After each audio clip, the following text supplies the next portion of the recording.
aportarle la experiencia que hemos tenido en todo este año, la licenciada Ana Bejarano, participante de nuestra Sociedad Entrerriana, de la filial de Entre Ríos y Litoral y de la Sociedad Argentina de Terapia Intensiva, nos va a comentar la experiencia en implementación de oxigenoterapia de cánula nasal de alto flujo en COVID. Muchas gracias, Ana. Bueno, buenos días a todos. Gracias por este esfuerzo de acompañarnos esta mañana.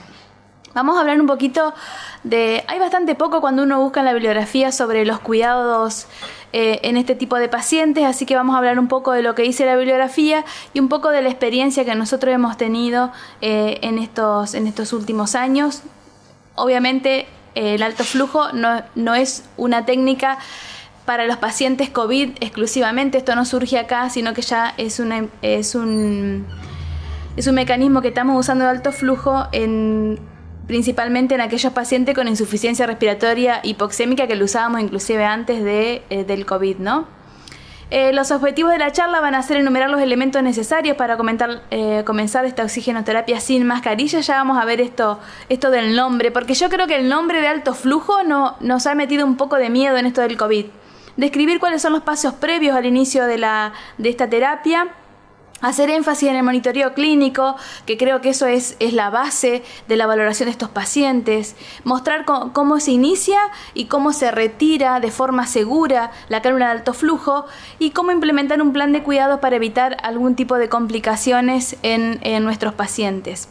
La verdad es que cuando dijeron alto flujo y hablamos de la aerosolización y la seguridad nuestra, yo creo que en esa palabra está el riesgo, más que en el riesgo mismo del alto flujo. Entonces decíamos alto flujo y era como que iba a ser alta la dispersión del COVID, ¿no? Entonces me gustó un nombre, se puede ver, voto por ver qué nombre le ponemos para que no nos dé miedo esto de que sea altos flujos y alta probabilidad de que nos contagiemos el personal de salud COVID, ¿no? Y el alto flujo, los primeros que surgen en el año 2004, se los llamaba soporte respiratorio sin mascarilla, que tenían otro tipo de sistema de humidificación. Para que vean que esto no es nuevo con respecto al alto flujo, y voto porque se le cambiemos el nombre para que no nos dé tanto temor, que creo que fue eso un poco lo que nos frenó a todos al principio en no querer usar el alto flujo.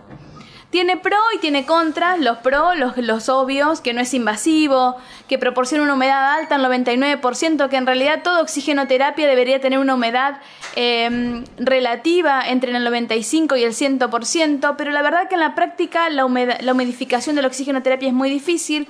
En esto lo podemos hacer con los humidificadores activos que utilizamos. Y eso es lo que le da confort al paciente, ¿no? Permite administrar a altas concentraciones de oxígeno hasta el 100%. Es muy fácil de implementar. ¿Qué significa esto?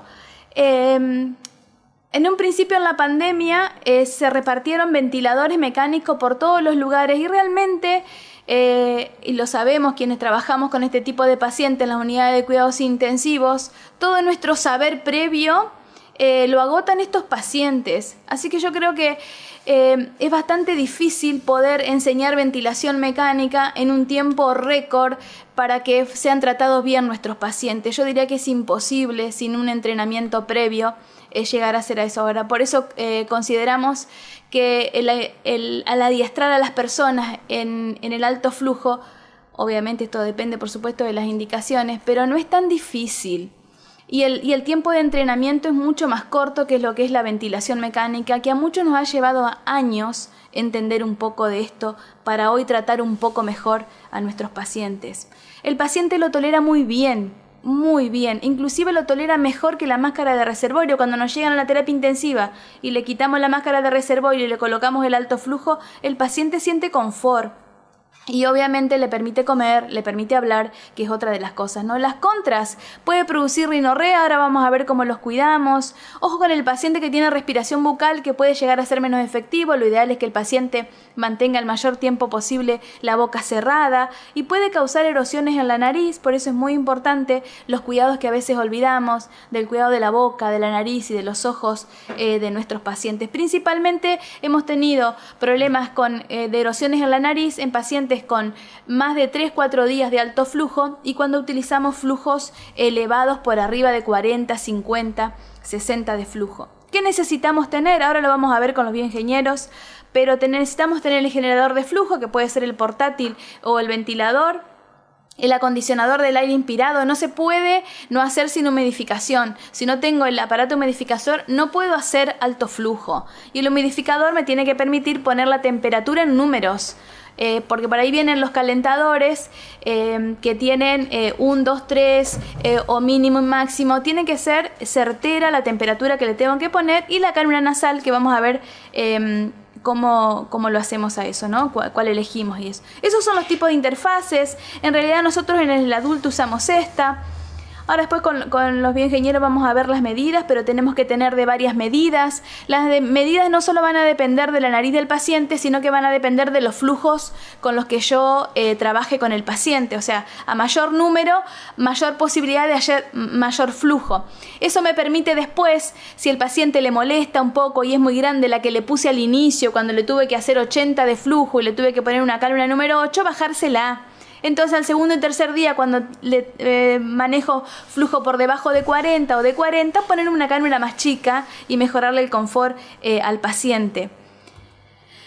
Lo del acondicionador del gas inspirado y del circuito del paciente, esto es algo que la verdad es que nos moviliza mucho y se nos hace bastante difícil la humidificación en la oxigenoterapia en las unidades de cuidados intensivos, pero yo tengo que tratar de buscar el perfecto acondicionamiento del aire.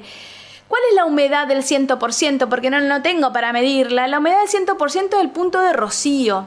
Esas gotitas chiquititas, si uno ve ese punto de rocío en las máscaras de BNI, si lo ve en el circuito del tubo, si lo ve en los filtros, significa que es lo más probable que haya una humedad al 100%. Es como la cervecita fría que nos vamos a tomar a la noche. Pero esa cervecita fría, ese puntito de rocío, es el que me da a mí una sensación de que, una idea de que el paciente puede llegar a tener humedad al 100%. Si las cosas están muy secas, las cosas no están bien. Si a la vista están muy secas, las cosas pueden no estar bien.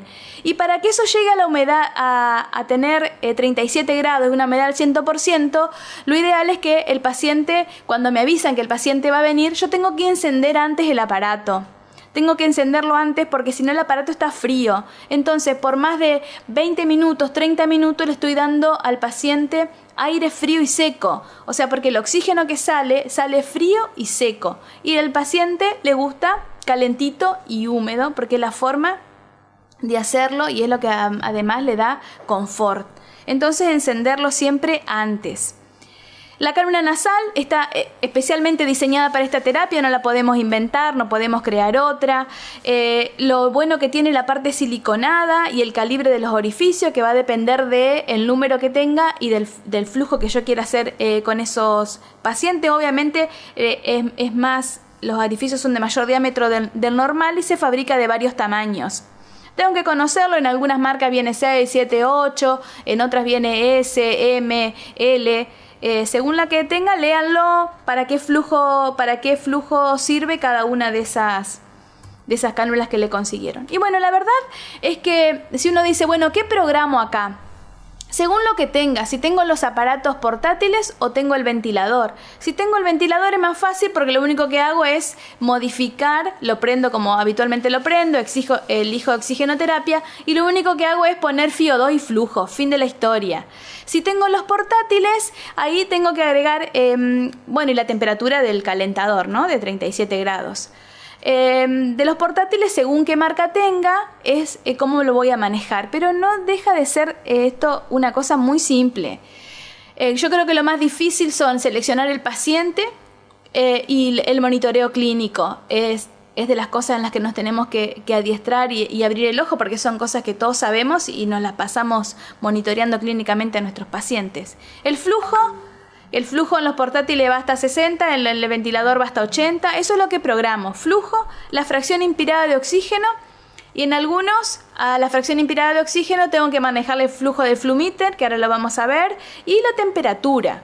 La temperatura que tengo que poner en la cámara es de 37 grados. De cualquier manera, busquen el confort del paciente. En realidad, en nuestra experiencia, no hemos podido llevar más allá de 35. En muy pocos pacientes lo hemos llevado a 36 grados, pero muchas veces, en ningún paciente hemos podido llegar a 37 porque le genera mucho calor y le genera disconfort. Así que véanlo al paciente, más allá de 32, vayan probando con 32, 33, 34, si pueden llegar a 37 sería lo ideal, pero siempre observen el confort del paciente. La programación, bueno, un poco como decía Guillermo, la definición del éxito, digamos, está en hacerlo precozmente a esto, iniciar lo antes posible. La FiO2 de inicio y la FiO2 que supere o que iguale a la máscara de reservorio con la que habitualmente viene, que es una FiO2 del 60%, ir descendiendo. Bueno, la verdad es que en 92 nos quedamos medio inquietos. Quizás con un 94, 95, que si me satura yo ya me empiezo a quedar tranquilo. Si está por arriba de 96, empiezo a bajar el oxígeno porque la hiperoxia no hace bien y también tenemos que hacer un uso racional del oxígeno, ¿no? Flujo 40, 50. Si le meto de golpe 80 en el ventilador o le meto de golpe 60 en el portátil, muchas veces el paciente no lo tolera demasiado, así que empiecen de a poquito. Para esto hay que tomarse tiempo. Para esto hay que meterse tranquilos con el paciente y quedarse un rato. O sea, no es agarrar, conectarlo y me voy. Nos tenemos que tomar el tiempo con el equipo, con el kinesiólogo, con el médico, el enfermero, y tomarnos el tiempo hasta que el paciente esté confortable. Intentar igualar un poco, que el paciente sienta que el aire le entra bien, que se siente más cómodo. El paciente lo refiere enseguida. Lo ideal es que a pesar de las mejorías uno lo aplique durante 24 horas al menos y después reevalúe. No es que a las 6 horas el paciente está mejor y se lo saco, al menos tenerlo 24 horas, ver la temperatura del gas y monitorear estrictamente, que ya vamos a ver qué monitoreamos, pero el monitoreo es clínico. Y entonces este aparato, así como se puede tener los portátiles en cualquier institución, ya vamos a ver un poco de la estructura que necesitamos a nivel del oxígeno. Pero la verdad es que no se necesitan grandes cosas para monitorear estos pacientes, sino que se necesita monitoreo clínico. Si está todo bien, en 1 o 2 horas se podría reducir la FiO2 y observar la estabilización clínica del paciente. La FiO2 para tener una saturación objetivo de 93, 97, nosotros estamos ahí 94, 95, nos vamos quedando tranquilitos. Deberíamos poder empezar a disminuir un poco la fracción inspirada de oxígeno, que se reduzca la frecuencia cardíaca, que se reduzca la frecuencia respiratoria, que es uno de los parámetros que primero se empieza a reducir en el paciente. Los signos de dificultad respiratoria deberían mejorar, el paciente debería dejar de utilizar músculos accesorios si lo está haciendo. Recuerden que los músculos accesorios, antes de verlo debo palparlos, el uso de los músculos accesorios, y volver a sacar conclusiones a las 6 horas del paciente para ver qué hacemos, ¿no? Si seguimos con el paciente en alto flujo o es un paciente que va a ir a ventilación mecánica, entendiendo que tampoco debemos retrasar la ventilación mecánica si vemos que las cosas no van bien. Y si todo está mal, y si el paciente no mejora, y si el grado de dificultad empeora, y si la hipoxemia persiste, a pesar de que al paciente le aumentamos más de 70 de FiO2, hay que repensar con el equipo las cosas y obviamente podemos estar ante un fracaso de esta técnica, ¿no? ¿Qué voy a monitorear? El monitoreo es clínico. Voy a monitorear frecuencia respiratoria. No tengo reloj para monitorear la frecuencia. Y aunque tenga el reloj de muñeca, no lo puedo ver. Y entonces nosotros lo que implementamos fue los relojes que ya nadie los compra, así que son súper baratos, los relojes despertadores chiquitos, que creo que salen 150 pesos, y ponemos eso en el aislamiento de los pacientes, porque si no, no podemos controlar la frecuencia respiratoria y es un signo importantísimo. Otro es la frecuencia cardíaca, hacer el índice de ROX, que el índice de ROX no traten de memorizarlo. A ver, bueno, viene una calculadora, yo me salgo de la unidad, busco en el teléfono, que todos usamos el teléfono, y están las calculadoras del índice de ROX, del PAFI, del SAFI, o sea, no tenemos que retener tantos datos que por ahí nos podemos olvidar y lo buscamos en el teléfono con las aplicaciones. La saturación, la mecánica ventilatoria, hay que destapar los pacientes, hay que ocultarlos, hay que ver el uso de músculos accesorios, el confort del paciente. Ojo con el confort del paciente también, porque estos pacientes, la verdad es que se ve tanto esto de la hipoxemia feliz, o sea, son pacientes que te saturan 78 y les dice que no les falta el aire, que se sienten bien. Así que hay que tener cuidado también con eso, que el confort no sea lo que me lleve, a pesar de que el paciente satura 85 y está confortable. Recuerden que es un paciente que obviamente no está bien. Y la temperatura de la cámara, buscar el confort del paciente, en el que mantenga la humedad, pero que el paciente no tenga demasiado, que no se sienta que tiene calor. La nariz, nos olvidamos de la nariz. ¿Cuándo vamos a limpiar la nariz? Cuando llega. Cuando llega. Porque si yo voy a poner una cánula nasal, tengo que tener la nariz permeable. Entonces hay que ver la nariz. Los pacientes ancianos tienen mucho pelo en la nariz, entonces eso también provoca que se produzcan obstrucciones más frecuentes en este tipo de paciente. Ver que esté correctamente puesto, ver el área de presión. Recuerden que todo lo que el paciente tiene puesto presiona. O sea que el riesgo de que haga lesiones en algún lugar, arriba de las orejas, en las mejillas, en la nariz, existe. Están 24 horas, eso está presionando en el mismo lugar. Y si alguna de esas partes yo no las cuido y se lesiona, no puedo volver a ponerle la cánula nasal en ese lugar porque es una tortura el dolor en los pacientes. Entonces lo ideal es que uno los cuide antes. ¿Cómo los cuida? Nosotros lo que hacemos es con vaselina líquida y gasa, le limpiamos bien la nariz al paciente, o le pedimos a ellos, porque a veces les da pudor, están muy lúcidos, que nosotros le metamos el dedo en la nariz. Entonces lo hacen ellos, lo ayudamos nosotros y envaselinamos toda la zona con vaselina, a veces con vaselina sólida, para que no tengan erosiones. Si hay secreciones, se pueden aspirar si es necesario. Ojo con el humidificador. O sea, no puede pasar un momento sin que el humidificador tenga agua. El agua destilada con el que nosotros hacemos la humidificación, los de 500 mililitros se acaban rápido. A veces lo tenemos que cambiar 2 veces en el turno y no siempre puede llegar a coincidir con nuestro ingreso a la unidad del paciente aislado. Entonces lo ideal es que nosotros tengamos agua de 2 litros, las aguas destiladas de 2 litros, y lo utilicemos nunca y no esperar a que se termine. Si queda un poquito, la cambio, porque no puede estar sin agua. Ese flujo sin humedad daña al paciente y no podemos seguir haciendo alto flujo, ¿no? ¿Qué registro en la carpeta?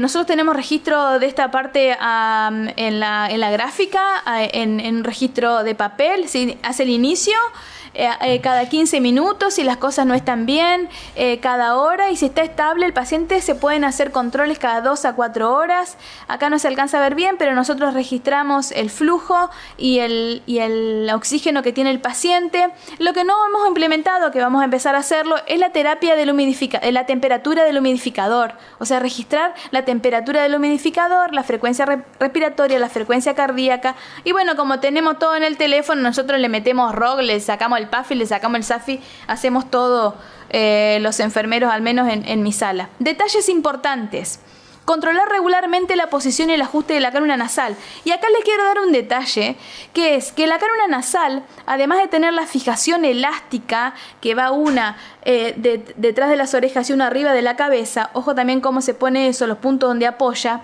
tiene una segunda fijación que va al cuello.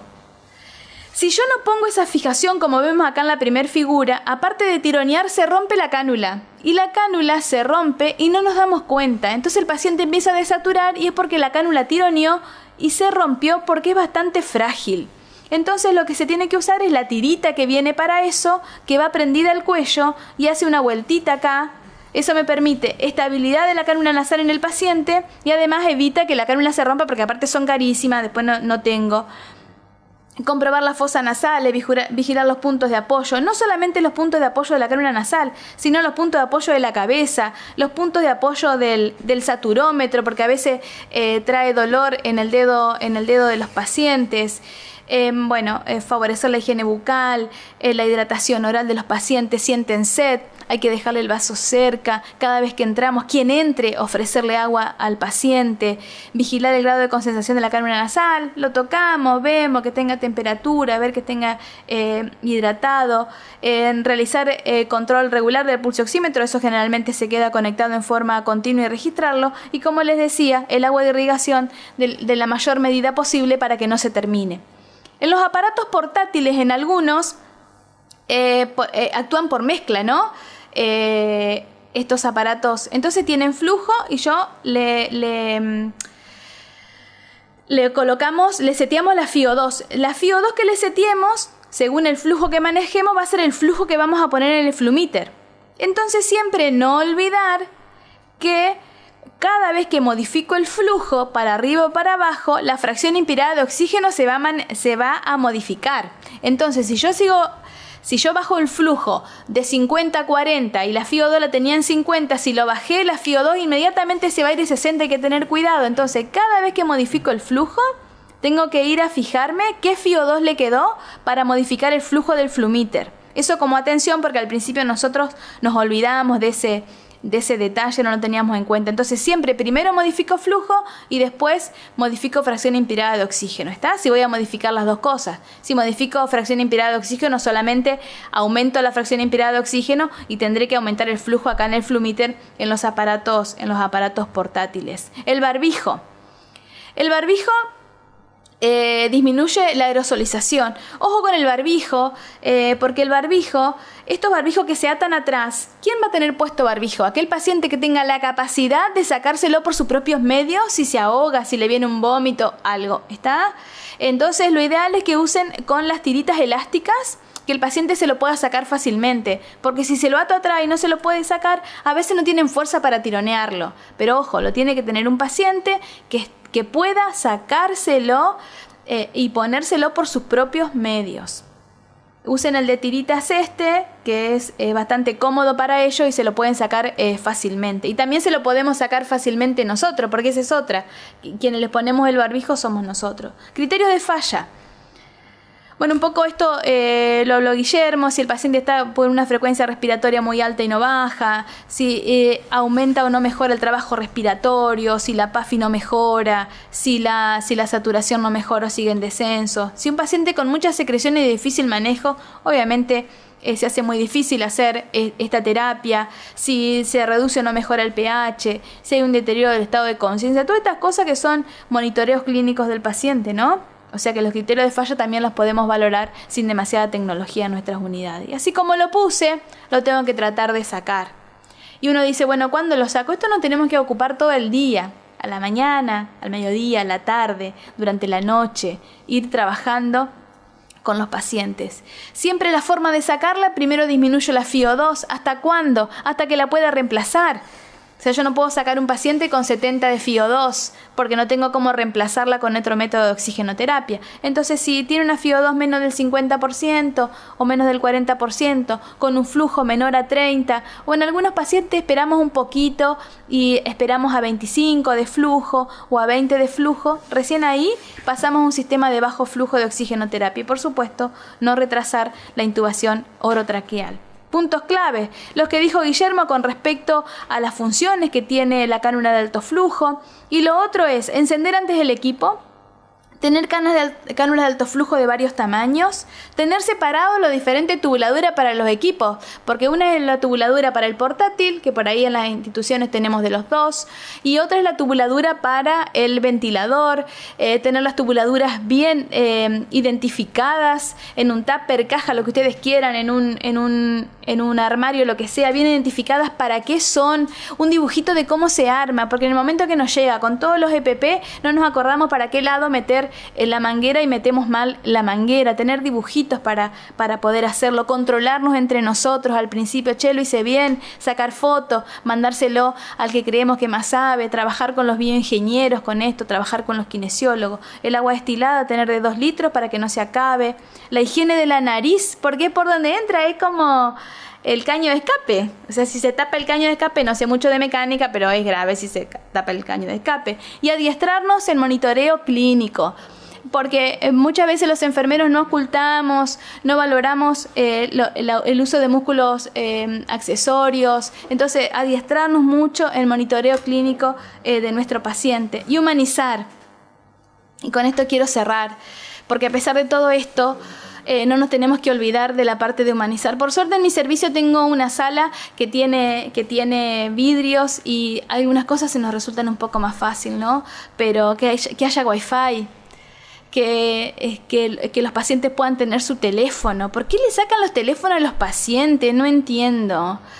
se pueden comunicar con nosotros, pueden escribir en el teléfono, pueden comunicarse con la familia. Si ellos no lo pueden hacer, les hacemos videollamadas nosotros cuando ingresamos, llaman ellos a la hora de la comida, pueden hacer carteles si tienen vidrios y darle un poco de fuerza, pueden comunicarse, hablar, porque a través de los vidrios uno no se escucha, entonces encienden los dos los teléfonos y pueden hablar. No nos olvidemos de la parte de humanización, que ha sido tan agresivo todo esto, el aislamiento en nuestros pacientes y los miedos, ¿no? Bueno, muchas gracias.